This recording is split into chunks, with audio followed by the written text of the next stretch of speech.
Queridas e queridos, estamos de volta para mais um episódio do Ágora, hoje com o nosso querido colega Eduardo Caetano Querobim. É Querobim, não é querubim, ele não é um anjo, ele mesmo fez questão de dizer aqui para mim. Isso E mesmo. também, eu sempre esqueço de me apresentar, André Pascoal, apresentando aqui o Ágora da Escola Superior do Ministério Público. E já vou passar aqui para o nosso convidado, para o Querubim, porque, Querubim, primeiro, seja bem-vindo aqui. Primeira de muitas vezes, assim espero. Tomara. Querubim é um colega queridíssimo aqui do Ministério Público. E é muito legal a gente ter essa conversa hoje, porque geralmente a imagem que as pessoas têm do Ministério Público, têm do promotor de justiça, é de um promotor de acusação. E hoje nós vamos tratar de um caso que mostra justamente que nós somos promotores de justiça. E isso muitas vezes dificulta para entrar na cabeça das pessoas. Falo, em geral, do público leigo. Sim. E a gente, geralmente, como eu estava brincando aqui com você, né, filme de Hollywood, geralmente o mocinho é o advogado de defesa, né? O promotor de justiça geralmente é o vilão, né? O Alto da Compadecida, o promotor de justiça é o Satanás, gente. Então, assim, exatamente. vamos acabar com isso, né? Vamos esclarecer.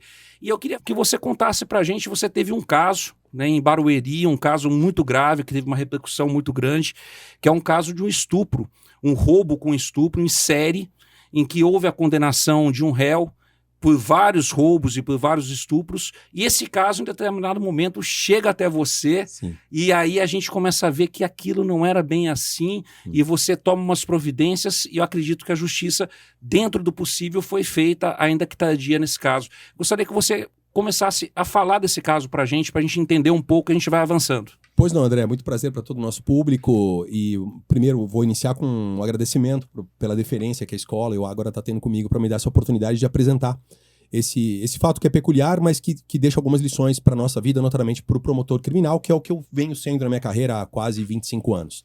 Né? Eu cheguei a Barueri, eu sou paulistano, mas eu fiz a minha carreira pelo interior, cheguei a Barueri em 2013, final de 2013, e logo que eu cheguei a Barueri, eu fui chamado para atuar. Eu fui para as audiências de instrução, os processos eram físicos naquela época, né? Houve uma época que eram assim, né, André?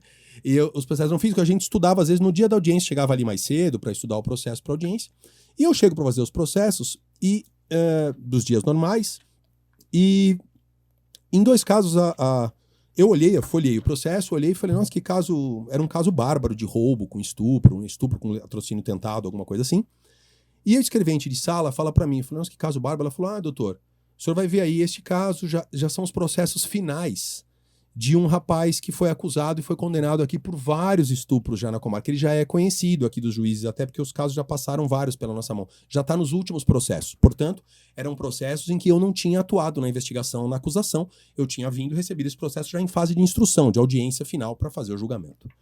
Pois bem, e folheando o processo, eu verificava que, de fato, o rapaz, o réu, ele era o Carlos Edmilson, ele constava como a pessoa reconhecida por uma vítima de estupro e de roubo e reconhecido por outras, pelo menos 7 ou 8 vítimas, de fato semelhantes àquele, parecidos com aquele. Todos à beira da Castelo Branco, as vítimas eram arrebatadas ali por volta do KM 26 da Castelo. Elas estavam andando nas imediações e eram levadas para um matagal naquela região. E ali elas descreviam. Esses processos em que eu atuei, um deles é assustador. Todos eram muito comoventes e muito assustadores. Eram especialmente comoventes e assustadores. Eu vou dar só 2 exemplos dos casos. Crime sexual, geralmente, né? Que é o que marca a gente, que aniquila tudo. E é o que também, pro próprio público externo, é o que mais causa revolta, repúdio, nojo, né? Mas olha só, 2 casos que eu vou dar de exemplo para ver como era gravíssimo na concepção da justiça a descrição dos casos. Um deles, esse eu atuei pessoalmente em audiência.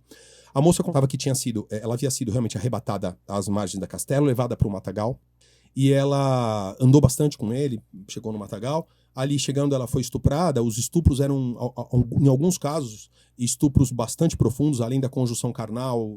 Ele compelia as vítimas a fazer a felação, né, o sexo oral, algumas também teve coito anal, enfim. Mas, ao final, ele tomou o celular dela e descrição da vítima. Ele pegou a faca, todas elas descreviam que ele as rendia com faca. Sempre com faca, Sempre né? com faca. Essa discussão sempre com faca. Elas falavam uma faca de cozinha comum, mas grande, das grandes. É a única definição que elas conseguiam dar. Também a gente tá falando tudo de fato. À noite aconteceu em local ermo que não era muito iluminado. Então não tinha como elas escreverem, né? Marca do objeto, cor da empunhadura, até porque ele estava sempre segurando e tal. Mas ela disse que após tê-la estuprado, e o rapaz tomou o celular dela e ele desferiu 3 facadas no peito dela. As facadas não a mataram, porque nas 3 pancadas, elas bateram no osso externo do meio do peito e correram para o lado, em vez de entrar no tórax. Então, estupro e latrocínio. E latrocínio tentado, nesse caso, Né? porque ela não morreu, né? E ela dizia que quando ela tomou a 3ª, ela decidiu fingir-se de morta para que ele não reiterasse. E ele, então, julgando, supondo que ela tivesse morta, foi embora. Ela sai nua, toda ensanguentada, porque embora esses golpes não tenham perfurado, eles cortaram, né? Porque a faca correu ali. Ela sai toda ensanguentada, pedindo socorro na rodovia Castelo Branco, à noite. Os motoristas, acho que, imagino eu, pelos que passaram por ali, acharam aquela cena dantesca, devia ser alguma cena de cinema que estavam gravando de filme de terror. Mas aconteceu de ela ser socorrida, se não me engano, no pedágio. E aí chamaram a polícia rodoviária, que prestou socorro. Esse é um dos casos. Um outro dos casos, para mostrar como todos eles tinham um enredo profundamente comovente, e isso é importante para explicar o que aconteceu depois, né? A vítima foi arrebatada da mesma forma, nas margens da Castelo Branco, levada para o matagal e tal. Essa vítima disse pro agressor, né? Olha, leva tudo de mim. Mas ele falou, não, eu vou te estuprar, tal. Ela falou, não faça isso. Eu estou em tratamento de câncer avançado. Eu estou com feridas, eu tenho muitas feridas no genital, inclusive, e tal. E ele não se deteve e praticou o crime mesmo assim contra uma vítima que tratava um câncer de avançado, que já refletia no corpo dela, na pele. Então, são casos estrondosos.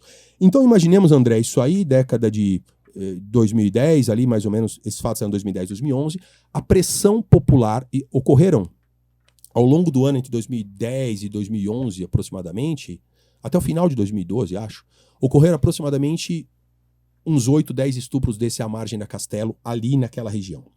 Imagina a pressão que a mídia e a sociedade, naturalmente, fizeram sobre as forças de segurança pública para tomar uma providência. Só que eram fatos praticados nos matagais, à beira da rodovia, sem possibilidade de câmeras e, naturalmente, pela própria natureza do crime, de forma clandestina, somente com a vítima e com o agressor, né? Como sempre acontece. Então, o que fez a polícia? E compreensivelmente, super demandada e com uma pressão muito grande midiática, foi tentar os recursos ordinários, a princípio que se poderia fazer nesse caso, já que não havia muito mecanismo, que era tentar verificar se havia algum criminoso sexual residente na nossa região que estivesse, por exemplo, em gozo de um benefício da execução penal. Estava numa saída temporária, estava em livramento condicional, tinha sido progredido recentemente para um regime aberto, por exemplo, alguma coisa do tipo. O que é uma abordagem, pelo menos razoável, inicial, para quem não tem nada, apenas se tinha o relato das vítimas. Algumas delas constando no próprio BO. Olha, foi tudo tão rápido, não consigo identificar exatamente. Algumas diziam, talvez eu consiga identificar. Mas elas davam a descrição dele, uma descrição que ajudava muito pouco a polícia no ponto. A descrição era de um homem moreno, entre 1,75 m e 80 e de compleição física forte. Moreno ou pardo, elas descreviam, de compleição física forte entre 1,75 m e 1,80 m. Era uma descrição muito precária, sem nenhum sinal destoante do rosto, uma cicatriz que fosse, uma deficiência física, alguma coisa que pudesse marcar, ou o próprio cabelo com alguma marca distintiva. Não tinha nada disso. Então a polícia fez esse levantamento.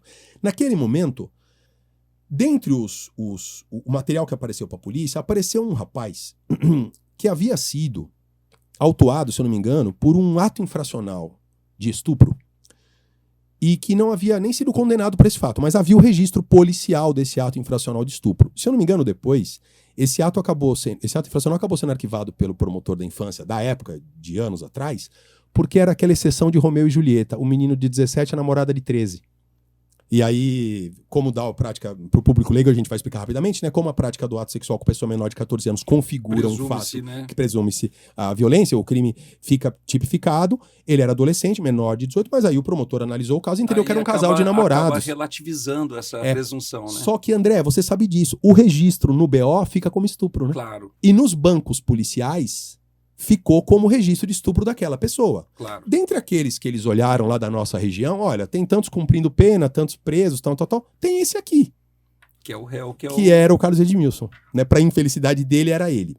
E que era um rapaz pardo, de físico realmente atlético, entre 1,75 m e 80 aproximadamente. Ou seja, era o que havia de informação no momento. Com efeito, André, e aí acho que era o padrão que a jurisprudência tolerava à época, aceitava com naturalidade à época, e por isso era o padrão que era praticado pela nossa polícia. Eu acho importante dizer isso, porque se não fica uma imagem aqui de que aquilo tudo foi fruto do descaso, do mau trabalho das pessoas, e não foi. Né? Não foi. Foram colegas servidores públicos que trabalharam com idoneidade, com seriedade, com muita preocupação, e repletos de senso de dever público de dar uma solução para aquele caso que era aterrorizante. Com os elementos época, né? E com o padrão, o estado da ciência, vamos dizer, do direito da época, que admitia o que nós chamamos de show-up, que é o quê, para o público leigo? É a apresentação para a vítima de uma foto isolada de um suspeito, sem paradigmas de comparação. Apenas para que ela confirme se é ou não é, ou se parece ou não parece. Ocorre que hoje, já modernamente, mais contemporaneamente, e notadamente nos últimos 5, 10 anos, a jurisprudência nossa já entendeu que esse é um procedimento que vicia praticamente de forma definitiva o reconhecimento. Por quê? Que ele induz, porque apresenta um só. 2, porque a partir daquele momento, a vítima reconhecerá doravante aquele em cuja foto ela se baseou para reconhecer. Portanto, ela pode reconhecer apenas aquele que ela já cuja foto ela viu e que a induziu a reconhecer. Não mais aquele necessariamente que era o criminoso do momento. Só que era o que havia na época, era o que se praticava, era o que nós fazíamos na época. E eles fizeram isso. E houve um ou outro reconhecimento. Assim que uma ou outra vítima reconheceu essa pessoa, a polícia fez naturalmente o correto. Mandado de prisão temporária, representação pela temporária, vamos prender essa pessoa, até para permitir mostrar essa pessoa para várias outras vítimas. E vamos fazer uma busca na casa dessa pessoa para ver se a gente acha uma faca lá, um negócio. Óbvio. Na casa do Carlos Edmilson, como na minha e na sua, André, tinha faca, né? Tinha faca de cozinha, de porte grande ou não. As vítimas, para algumas delas foi mostrada a faca e elas disseram, olha, é semelhante, é parecido, que é o que se considera que uma vítima idônea vá dizer. Evidentemente, acho que os 2 exemplos de que eu dei conta são suficientes para representar o quanto essas vítimas tinham pavor, pânico. Algumas delas adolescentes. Tinha uma até que era adolescente de 13 anos. Então, evidentemente, elas estavam todas sob muita pressão para reconhecer.